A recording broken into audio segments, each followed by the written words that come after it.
string Jayashree. So void Jayashree க்கு பதிலா string Jayashree. Okay, so reason na இது string return பண்ண போகுது. நாம இப்போ வந்து இதுக்குள்ள அந்த if else போடணும். அப்படியே இதுக்குள்ள வந்து நம்ம ஒரு இன்டிஜர் தான் வாங்குவோம் கரெக்ட்டா. So int n.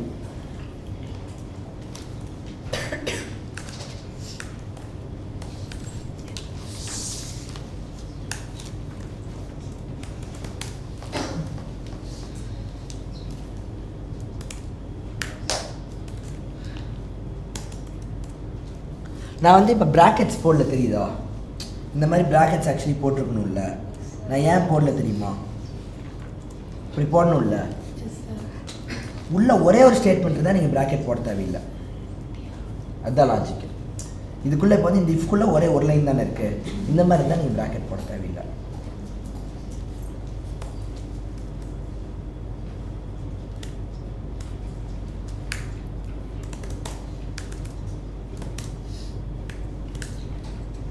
ஆனால் இது வந்து இதில் தப்பாக இருக்குது. இல்லை ஸ்ட்ரிங்னா டபுள் கோட்ஸ் தான் கொடுத்தாங்க, நான் மறந்துட்டேன். ஜாவா ஸ்கிரிப்டில் சிங்கிள் கோட் கொடுத்தாலும் ஒர்க் ஆகும், டபுள் கோட் கொடுத்தாலும் ஒர்க் ஆகும். ஆனால் இதில் நீங்கள் சிங்கிள் கோட் மட்டும்தான் கொடுக்க முடியும்.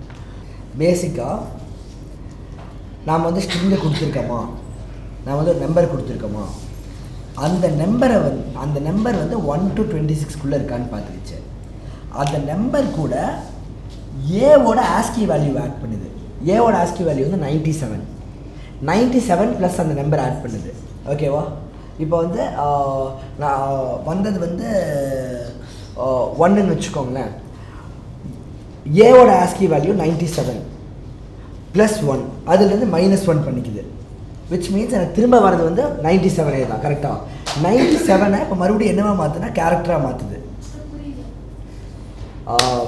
எப்படி சொல்கிறதுனா, உங்களுக்கு தெரியும்ல, 0s and 1s ஏவை ரெப்ரசன்ட் பண்ண முடியாது. ஸோ என்ன பண்ணியிருக்காங்கன்னா, கீபோர்டில் இருக்க ஒவ்வொரு எழுத்துக்கும் ஒரு நம்பர் சொன்னாங்க, ஞாபகம் இருக்கா? கீபோர்டை பற்றி சொல்லி தரப்போ நான் சொல்லி கொடுத்தேன். ஒவ்வொரு லெட்டருக்கும் ஒவ்வொரு நம்பர் இருக்குது. 0க்கு வந்து 45, அந்த மாதிரி கேபிட்டல் ஏக்கு 65, ஸ்மால் ஏக்கு 97, இந்த மாதிரி ஒவ்வொரு எழுத்துக்கும் ஒவ்வொரு நம்பர் இருக்குது. ஸ்மால் ஏக்கு 97, ஸ்மால் பிக்கு வந்து 98, ஸ்மால் சிக்கு 99. இதை வந்து ASCII வேல்யூஸ்ன்னு சொல்லுவோம். ஸோ இது என்ன பண்ணுதுன்னா, ஏவோட ASCII வேல்யூ எடுத்துக்குது. ஓகேவா, ஏவோட ASCII வேல்யூ 97, அதிலிருந்து -1 பண்ணிக்குது, அப்போ 96 ஆயிடுது. இப்போது நாம் கொடுத்த எண் அது கூட ஆட் பண்ணுது. ஸோ n1னா 97 ஆயிரும், n2னா 98 ஆயிரும், n3னா 93 ஆயிரும். சார் 90 whatever it is, புரிஞ்சிருச்சுல, அந்த மாதிரி ஆயிரும். இப்போ 98னா பியோட ASCII வேல்யூ. கரெக்டாக இப்போது கேர் நீங்கள் கொடுத்துருக்காங்களே, இதுக்கு பேர் டைப் காஸ்டிங். இது என்ன பண்ணுன்னா, அந்த 98 வந்துச்சுல்ல, அதை திரும்ப பியாக மாற்றிடும், அந்த நம்பரை வந்து திரும்ப ASCII வேல்யூவாக மாற்றிடும். ஓகேவா, அதை வந்து நாம் வந்து 2 ஸ்ட்ரிங்காக மாற்றிடுறோம். ஏன்னா நமக்கு ஸ்ட்ரிங்கை தான் ரிட்டர்ன் பண்ணணும். ஸோ ஸ்ட்ரிங்காக மாற்றி ரிட்டர்ன் பண்ணிடுறோம். புரியுதா? புரியலையா? புரியுதா? ஒன்றும் பிரச்சனை இல்லை. முதல்ல இதுக்கு அவுட்புட் ட்ரேஸ் பண்ணிடுவோம், அதுக்கப்புறம் நம்ம டைமண்டை பண்ணுவோம். இப்போ நான் வந்து என்ன பண்ணுறேன்னா, CL Jayashree of 2 கொடுக்குறேன். அப்படின்னு எனக்கு B வரணும்ல, கரெக்டா? 7 என்ன, G-ஆ H-ஆ?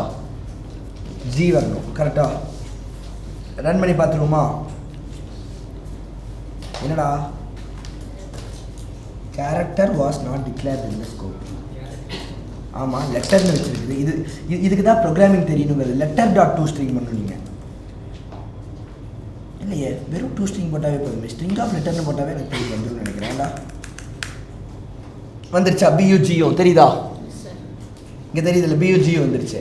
ஸோ இது எப்படி வந்துச்சுங்கிறது தான் நம்ம கேள்வி. கரெக்டாக பார்ப்போமா எப்படி வந்துச்சுன்ட்டு. இப்போ இதுக்கு நம்ம அவுட்புட் ட்ரேஸ் பண்ண போகிறோம். ரெடியா? இதுக்கு அவுட்புட் ட்ரேஸ் பண்ணுறதுக்கு முன்னாடி நான் வந்து உங்களுக்கு சூப்பராக ஒன்று காமிக்க போகிறேன். கூகுளில் போய்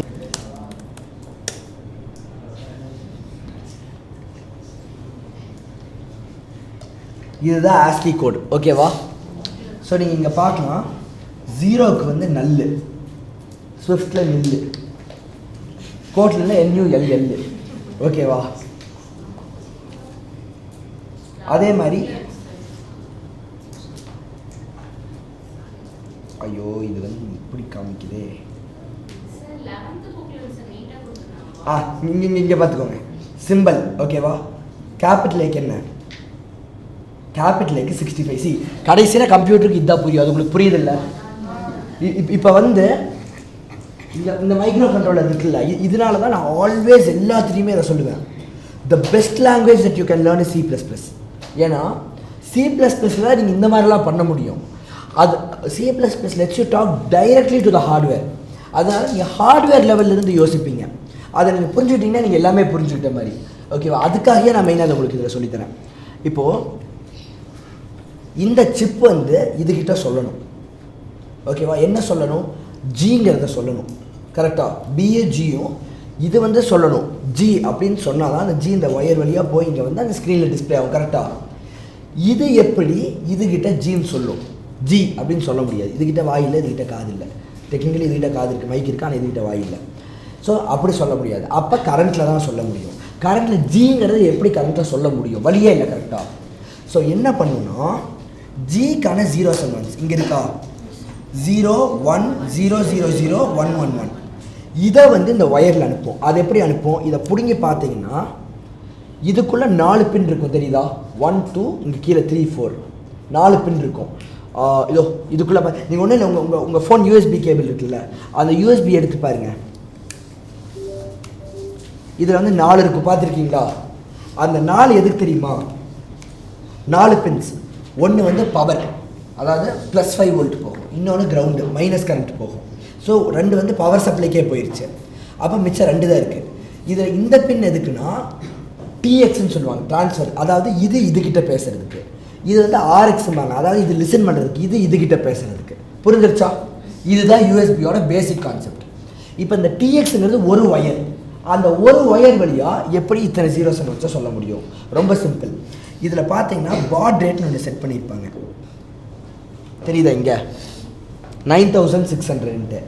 நான் வந்து இங்கே ராகுல்ஸ் நியூரல் இன்ஜின் ஒன்று போட்டு வச்சுருக்கேன்னா, இந்த ராகுல்ஸ் நியூரல் இன்ஜினில் நான் ஒரு பாட் ரேட் கொடுத்துருப்பேன், அதுவும் 9600 இருக்கும்.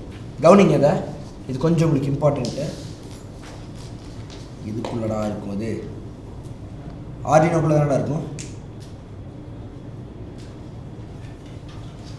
இதில் எதுரா ஏதோ ஒன்று ஓப்பன் பண்ண இப்போதைக்கு. இந்த ராகுல்ஸ் நியூரல் இன்ஜின் .h இருக்கா, இதுதான் நான் நியூரல் இன்ஜினுக்கு எழுதின ப்ரோக்ராம் ஓகேவா. ஸோ இப்போதைக்கு நோட் பேட்லேயும் ஓப்பன் பண்ணிக்கிறேன். ஸோ இப்போ இந்த ப்ரோக்ராமில் போய் பார்த்தீங்கன்னா இவ்வளோ லைன்ஸ் நான் ப்ரோக்ராம் எழுதியிருக்கேன் ஓகே. இதில் அந்த கடைசியில் பாருங்கள், நான் வந்து serial.begin 9600ன்னு கொடுத்துருக்கேன் ஓகேவா. அங்கே கொடுத்துருக்கேன் serial.begin 9. இப்போ அந்த ப்ரோக்ராம் இந்த இடத்துல வந்துடும் ஓகேவா. அங்கே எழுதுன நான் மொத்த ப்ரோக்ராம் இந்த இடத்துல வந்துடும். அதுதான் ஹேஷ் இன்ட்ரோட அர்த்தம். இப்போது இது ரெண்டத்தோட அர்த்தம் என்னென்னா, ஒரு செகண்டுக்கு 9600 0s and 1s இது சொல்லும் ஓகேவா. 0 1 1 0 1 1 0 1 0 1. நான் வந்து 9 சொல்லியிருக்கேன், ஆனால் இது நான் 2-3 செகண்ட் எடுத்துக்கிட்டேன். ஆனால் 1 செகண்டுக்கு இருக்கிற 0 1 1 0 0 1 1 0 அந்த ஸ்பீடில் 9600 நம்பர் சொல்லிடும். இது அந்தளவுக்கு லிசன் பண்ணிடும். எப்பயுமே இந்த ரெண்டு ஒரே ஸ்பீடில் இருக்கும். இது ஸ்லோவாக சொல்லி அது ஃபாஸ்ட்டாக கேட்டுச்சுன்னா இது சொல்கிற ஒரு நம்பரை அது 2 நம்பர்னு நினச்சிக்கும். இது வந்து மெதுவாக 1 அப்படிங்குது, அது 2 தடவை கேட்டுச்சுன்னா 2 1 அது எடுத்துக்கும் கரெக்டாக. ஸோ அந்த ப்ராப்ளம் வரக்கூடாது. அதனால 2 ஒரே ஸ்பீடில் வச்சுக்கணும்.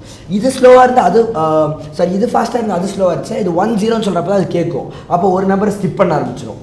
ஸோ இது நடக்கக்கூடாது. அதனால 2 ஒரே ஸ்பீடில் வச்சுக்குவோம். இதான இதை விட ஃபாஸ்ட்டாகவே வைக்கலாம். இதில் பார்த்தீங்கன்னா 9600ங்கிறது கம்மி தான். நீங்கள் இன்னும் இன்க்ரீஸ் பண்ணி இந்த அளவுக்கு ஃபாஸ்ட்டாக வரலாம் போடலாம். இது எவ்வளோ 2 லட்சமா 20 லட்சம் 20 லட்சம் நம்பர்ஸ் வரைக்கும் நீங்கள் ஒரு செகண்டுக்கு சொல்லலாம். இப்படிங்கிறதுக்குள்ள 20 லட்சம் 0s and 1s இதை சொல்லிடும்.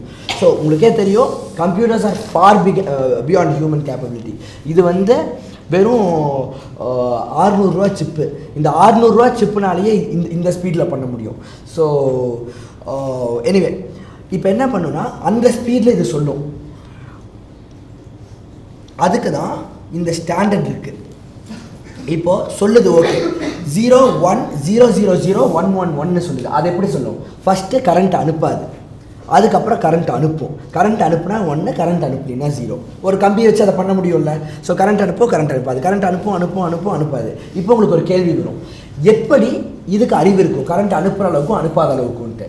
கால்குலேட்டர் பண்ணிங்களா, அந்த ரிலே ஆன் ஆச்சுன்னா கரண்ட் போச்சா, ரிலே ஆஃப் ஆச்சுன்னா கரண்ட், அதுதான் இதுக்குள்ளே இருக்கும். அந்த ரிலேஸ் பார்த்தீங்களா, அப்படி வந்து இதுக்குள்ளே ஒரு 100 கோடி ரிலேஸ் இருக்கும். அந்த 100 கோடி ரிலே வந்து on off on off on ஆஃப்னு மாறிக்கிட்டே இருக்கும். ஓகேவா? அது ஆன் ஆச்சுன்னா போகும். அதை ஆன் பண்ணணுமா பண்ணக்கூடாதான்னு சொல்கிறது எது தெரியுமா? உங்களோட ப்ரோக்ராம். நீங்கள் இங்கே ப்ரோக்ராம் எழுதுறீங்கல்ல, இந்த ப்ரோக்ராம் இருக்குல்ல, இதை வந்து நான் இங்கே கம்பைல் கொடுக்குறேன்னா, இப்போ வந்து கம்பைலிங்னு வருது இல்லை, இது நடக்கிறப்ப என்ன ஆகுனா இதெல்லாம் 0s and 1s மாறிடும். 0s and 1s அதுவும் கரண்ட்டு தான்.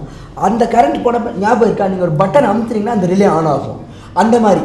ஸோ இப்போ இது வந்து அதுக்கு இன்புட்டாக போயிடுது. அப்போது இது வந்து அந்த அதில் எந்தெந்த ரிலே ஆன் ஆகணும், எந்தெந்த ரிலே ஆஃப் ஆகணும்னு பார்த்துப்போம். அதுக்கேற்ற மாதிரி இதில் கரண்ட் வெளியில் வரும். புரியுதா? ஸோ இதுக்குள்ளே வந்து மூளைங்கிறது ஒன்றுமே கிடையாது, இதுக்குள்ளே சிந்திக்கிறதுக்கு ஒன்றுமே கிடையாது. கரண்ட் போகுது, கரண்ட் போனால் அது இப்படின்னு ஆன் ஆகுது, ஆன் ஆச்சுன்னா அது வழியாக கரண்ட் போகுது, இன்னொன்று ஆன் ஆகுது. இப்படி 100 கோடி relays on off on off on ஆஃப்னு மாற்றி மாற்றி ஆன் ஆஃப் பண்ணுறதுல உங்களுக்கு இந்த அவுட்புட் வருது. இதுதான் நீங்கள் ரொம்ப பேசிக்காக புரிஞ்சுக்கணும். நிறையா கம்ப்யூட்டர் டீச்சர்ஸ்க்கே புரியாத விஷயம் தான். கம்ப்யூட்டரை அவங்க ஒரு மேஜிக்காக பார்ப்பாங்க. நீங்கள் முதல்ல அப்படி பார்க்குறத நிறுத்தணும். கம்ப்யூட்டருன்றது அங்கே வந்து நிறைய சுவிட்ச் இருக்காது, ஆன் ஆஃப் ஆகுது நீங்கள் கொடுக்குற இன்புட்டை வச்சு, அவ்வளோதான். அதை தாண்டி அதுக்குள்ளே ஒன்றுமே கிடையாது. அது வந்து இவ்வளோ பியூட்டிஃபுல்லாக உங்களுக்கு அவுட்புட் கொடுக்க முடியுது. ஓகே, ஸோ கெட்டிங் பேக், இப்போது இதில் ஒரு பிரச்சனை இருக்குது. நமக்கு வந்து என்னென்னா, ஜியை வந்து 0s and 1s மாற்றவே முடியாது. ஜி எப்படி 0s and 1s மாற்றுவீங்க? உங்களுக்கு தெரியும், 1 வந்து 1, 2 வந்து 1 0, கரெக்டாக? இது எல்லாத்துக்கும் தெரியும்ல. 3 வந்து என்ன, 1 1, 4 வந்து 1 0 0. இது எல்லாத்துக்கும் இதில் டவுட்டே இல்லை. இந்த மாதிரி போயிட்டே இருக்கும் நம்பர்ஸு. ஆனால் ஏபிசிடிக்கு நீங்கள் எப்படி சொல்லுவீங்க? ஸோ இதுக்காக தான் என்ன பண்ணாங்கன்னா, அமெரிக்காவில் வந்து ஒன்று கண்டுபிடிச்சாங்க, American standard code for information இன்டர்சேஞ்சுட்டு. அதுதான் ASCII. ஓகேவா? ஸோ அதில் என்ன முடிவு பண்ணாங்கன்னா, உலகம் பூரா எல்லாரும் ஒன்றையே ஃபாலோ பண்ணுவோம். இந்த சிம்பிள் இருக்குல்ல, எஸ்பி, இந்த எஸ்பிங்கிற சிம்பிள் இருக்கா, அதுக்கு வந்து 32 தான் நம்பர். இந்த எக்ஸ்க்ளமேஷன் மார்க்கு 33 தான் நம்பர். அதே மாதிரி 0க்கு பார்த்தீங்கன்னா 48 தான் நம்பர். 9க்கு பார்த்தீங்கன்னா 57 தான் நம்பர். கேபிட்டல் ஏக்கு பார்த்தீங்கன்னா 65 தான் நம்பர். இப்போ 65ங்கிற நம்பர் 0s and 1s நீங்கள் எழுத முடியும்ல, அவ்வளோதான் முடிஞ்சிச்சு. 65 0s and 1s எழுதுனீங்கன்னா இப்படி தான் வரும். அதே மாதிரி 97க்கு வந்து இதுதான் 0s and 1s. புரியுதா? புரிஞ்சிருச்சா? ஸோ அப்போ என்ன ஆகுனா, நீங்கள் ஏபிசிடின்னு கொடுக்குறது எல்லாமே 0s and 1s மாறிடும். 0s and 1s எல்லாமே கரண்ட்டாக மாறிடும். அந்த கரண்ட் போகிறது வரதை வச்சு தான் எல்லாமே நடக்குது. புரிஞ்சிருச்சா? ஸோ இதுக்கு முதல்ல என்னென்னா, ஒவ்வொரு எழுத்துக்கும் ஒவ்வொரு நம்பர் இருக்குது. இதை நீங்கள் புரிஞ்சுக்கணும். ஸ்மால் ஏக்கு என்ன 97, ஸ்மால் பிக்கு என்ன 98, ஸ்மால் சிக்கு என்ன 99, ஸ்மால் டிக்கு என்ன 100. இதுதான் நம்பர்ஸ். புரியுதா? இப்போது ChatGPT அந்த டெக்னாலஜி தான் யூஸ் பண்ணியிருக்கு. இங்கே அது என்ன பண்ணியிருக்குதுன்னு பார்த்தீங்கன்னா, இன்னொரு இது வேறு ப்ரோக்ராம் மாதிரி இருக்குது. ஓகே, இந்த இடத்துல அது என்ன பண்ணியிருக்குன்னு பார்த்தீங்கன்னா, ஃபஸ்ட்டு ஒரு நம்பரை வாங்கிக்குது. எனக்கு 1னா ஏன்னு சொல்லணும், ஆனால் 97 தானே ஏ, கரெக்டாக? 97 தான் ஏ, ஆனால் நான் 1னா ஏ வேணும்னு கேட்குறேன். ஸோ ஃபர்ஸ்ட் என்ன பண்ணிக்கிறதுனா, ஏவோட நம்பர் எடுத்துக்குது. இப்படி போட்டால் ஏவோட நம்பர் வந்துடும், 97 வந்துடும். இப்போ இந்த இடத்துல வந்து நீங்கள் ஏன்னு கொடுக்க தேவை, 97 கொடுத்தாலும் இந்த ப்ரோக்ராம் கரெக்டாக ஒர்க் ஆகும். எல்லோரும் ஒன்று சொல்லுவாங்க, if your program works never touch it. ஆனால் நான் அந்த மாதிரி கிடையாது. எனக்கு அது புரியும். அவனுக்கு அறிவில்லை, புரியாது, அதனால் அவன் டோன்ட் டச் இட்டுக்கிறான். எனக்கு அறிவு இருக்குது, எனக்கு அது புரியும், அதனால் நான் டச் இட்டுன்னு தான் சொல்லுவேன். இப்போ பாருங்கள், நான் இந்த மாதிரி பண்ணனாலும் இந்த ப்ரோக்ராம் கரெக்டாக ஒர்க் ஆகும். இப்போ நான் என்னென்னா 2 7க்கும் பதிலாக நீங்கள் அதே அவுட்புட் வந்துருச்சுன்னு நினச்சிக்கிங்க, அதனால் 3 8 கொடுத்துட்றேன். அப்போ இப்போ நாட் ராங், இப்போ எனக்கு COH வரணும். ஸோ இப்போ நான் ரன் பண்ணேன்னா I should be seeing CH தேர். வந்துருச்சா COHO? எவ்வளோ கான்ஃபிடென்ட்டாக சொன்னேன் பார்த்தீங்களா? நான் ரன் பண்ணால் அங்கே வந்துடும் நினைக்கிறேன். அப்படிலாம் நான் சொல்ல, ஏன்னா ஏ வந்து அங்கே 97 தான் ரிட்டர்ன் பண்ணும். எனக்கு அது தெரியும். சிங்கிள் கோட்டுக்குள்ளே ஏ இருந்துச்சுன்னா அது கேரக்டர், அது வந்து 97ங்கிற நம்பர் தான் ரிட்டர்ன் பண்ணும். வேறு வழியே இல்லை. அது வந்து சியில் மட்டும் இல்லை, JavaScript, PHP, Python, Swift, Kotlin எதை எடுத்தீங்கனாலும் அதுதான் நடக்கும். அது மட்டும்தான் நடக்க முடியும். There is no other go. ஓகேவா? ஏன்னா எல்லாமே கடைசியில் 0s and 1s தான் ஒர்க் ஆகணும், அதை மாற்ற முடியாது இல்லை. ஸோ இப்போ இந்த இடத்துல 97 வந்துடுது. ஓகே, நீங்கள் 97லேருந்து 1 மைனஸ் பண்ணிடுறீங்கன்னா இன்னும் கான்ஃபிடென்ட்டாக சொல்லி இந்த ப்ராக்கெட் எடுத்துனாலும் ஒர்க் ஆகும். நீங்கள் இந்த ப்ராக்கெட் கொடுக்கவே தேவையில்லை. இன்னொன்னா இந்த -1 எடுத்துடலாம். நாம் இங்கே 96 போட்டுக்கலாம். 97 -1 96 தானே. Math always works. இப்போ நான் 96 போட்டனாலும் this will work exactly as planned. ரெண்டாவது தடவை CH வந்துடும் பாருங்க. வந்துருச்சா? CH வந்துருச்சா? ஸோ நான் இப்போ என்ன பண்ணுறேன்னு பார்த்துக்கோங்க. 96 கூட நான் கொடுக்குற நம்பர் ஆட் பண்ணிடுறேன். இப்போ 96 கூட நான் 1 கொடுத்தேன்னா 96 + 1 என்ன 97. 97னா ஏ. நான் 2 கொடுத்தேன்னா 96 + 2 என்ன 90, 98னா பி கரெக்டா. 96 + 28 என்ன சார் 26 என்ன 96 + 26 102 + 20 அப்போ 122 கரெக்டா. 122 தானே. இங்கே அப்படியே 122 போய் பாருங்க. 122க்கு Z தெரியுதா? புரிஞ்சிருச்சா என்ன ஆகுதுன்ட்டு? நான் இந்த மாதிரி கன்வெர்ட் பண்ணிவிட்டு அதை என்ன பண்ணுறோன்னா, ஆனால் அதை வந்து ஸ்ட்ரிங்காக தான் நம்ம ரிட்டர்ன் பண்ணணும். ஸோ அந்த கேரக்டரை ஸ்ட்ரிங்காக மாற்றிடுறோம். ஏங்கிறது ஒரு லெட்டர் தானே, ஒரு லெட்டர் கேரக்டருங்கிற டேட்டா டைப் தானே, அதை வந்து நம்ம இந்த இடத்துல ஸ்ட்ரிங்காக மாற்றிடும். ஸ்ட்ரிங் ஆஃப் லெட்டர்னால் அது ஸ்ட்ரிங்காக மாற்றிடும்.